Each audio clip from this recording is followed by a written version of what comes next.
Para entrar mais um pouquinho, doutora, na questão do STF, da substituição, né, da vaga, do preenchimento da vaga do STF, agora com um aspecto um pouco mais político também.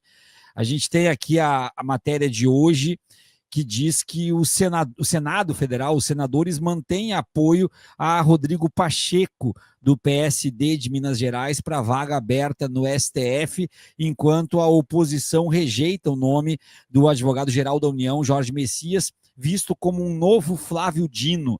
O presidente Lula ainda não oficializou a indicação, mas já sinalizou aos aliados que pretende escolher Messias para o cargo.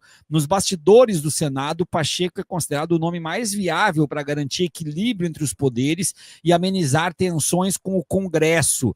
Ele tem um crédito com senadores pelo que representou em 8 de janeiro, inclusive com sacrifício político em Minas, porque naquela época existia uma força pró-Bolsonaro, afirmou o Otto Alencar, do PSD da Bahia, presidente da Comissão de Constituição e Justiça do Senado. Todos gostariam que fosse ele. Tem um queremismo do Senado pelo Pacheco, mas se o presidente mandar o Bruno Dantas ou o Messias, é claro que eu, como senador da base, vou trabalhar por ele, complementou o Otto. E o líder do União Brasil, Efraim Filho, da Paraíba, compartilha da mesma opinião e vê Pacheco como nome capaz de pacificar o ambiente político. O sentimento majoritário do Senado é votar a favor do Pacheco, que seria melhor diante do tensionamento entre os poderes. Não é contra Messias, é a favor de Pacheco. Doutora, dito isso, todos eles que são entrevistados, que são perguntados, citam a mesma questão, a necessidade de pacificar o ambiente, pacificar os poderes. A gente está acompanhando aí as polêmicas que não pararam ainda do ministro Fux, fez uma declaração numa palestra falando que o STF não pode ser somente uma força jurídica, mas tem que caminhar de acordo com o sentimento do povo, uma postagem, uma fala do Fux que pegou muito mal, inclusive, de que sentimento, de que povo que ele estaria falando, e agora entra essa questão da necessidade de pacificar o STF, colocando alguém que já é do meio político, que já foi senador, que já foi deputado, para preencher essa vaga. Como é que a senhora vê o tensionamento no STF a partir do momento que o Fux vai para a turma em que está o Gilmar Mendes, que não se toleram, que estão se agredindo verbalmente todos os dias, e que, por outro lado, o indicado do Lula vai para a primeira turma, criando quase que uma homogeneidade numa turma, e do outro lado uma turma de atritos. A República perde com isso ou faz parte do ambiente democrático ter que lidar com essas tensões no Poder Judiciário?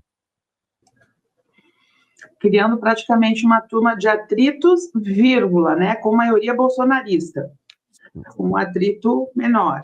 Então, duas turmas polarizadas, né, entre si. E também não me espantaria se a gente tivesse um ringue de boxe dentro da segunda turma com essa animosidade que existe aí entre o Fux e o Gilmar também. A República pede, como tem pedido nessa questão que eu falei na resposta anterior, né, que é o embate entre os poderes. Isso é mais um sinal de que, institucionalmente, nós estamos com problemas seríssimos, professor Biaro. Mais uma vez, vem aí o Legislativo tentando se imiscuir numa questão do Judiciário e também do Executivo. Veja como tudo vai se entrelaçando. Por quê?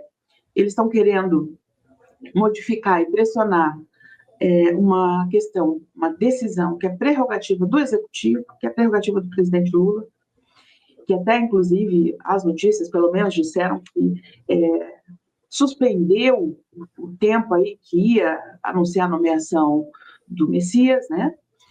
Mas a República perde sim, porque pacificar não é papel de ministro do STF, o papel de ministro do STF é julgar. E tampouco a gente deve colocar na mão de um nomeado específico, que está sendo nomeado nesse momento, essa responsabilidade. Aonde é que está na Constituição da República, que é prerrogativa do ministro, do magistrado, né, do julgador, do ministro do STF pacificar, sabe, as questões? Não é papel pacificar o país, né? Não é papel dele. O papel dele é que ele receba as questões que vêm a seu julgamento e as aprecie e as julgue com a maior técnica possível, com justiça, com imparcialidade, que é um princípio que a gente já sabe que está completamente maculado, né? Ele nunca foi verdadeiro, a gente sempre sabe que um juiz nunca vai ser totalmente imparcial, mas no nosso caso, no Brasil, via de regra, ele está muito, muito mais desvirtuado do que já estava na essência. Então, eu acredito que é uma situação difícil, é uma situação difícil para o presidente Lula, inclusive, porque tem que enfrentar essa chantagem, né, que para mim não passa de uma chantagem, porque impacta diretamente na governabilidade, né, ou é uma ameaça de fazer aí oposições e bloqueios a projetos, né, pelo menos velada. E a gente sabe que na prática isso pode acontecer, está aí o impeachment da Dilma, que veio por conta dela ter contrariado o Cunha, né, muito por conta disso também.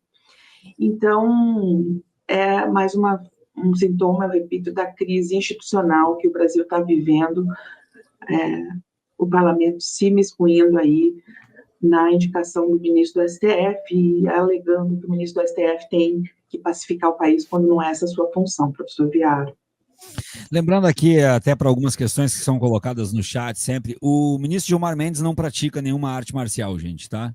Não pratica. Os ministros que praticam arte marcial são o ministro Fux e o ministro Alexandre de Moraes. O Alexandre de Moraes, há pouco tempo a gente viu ele julgando, inclusive, com o braço numa tipóia. Foi uma lesão que ele teve no exercício da luta. O Alexandre de Moraes luta Muay Thai.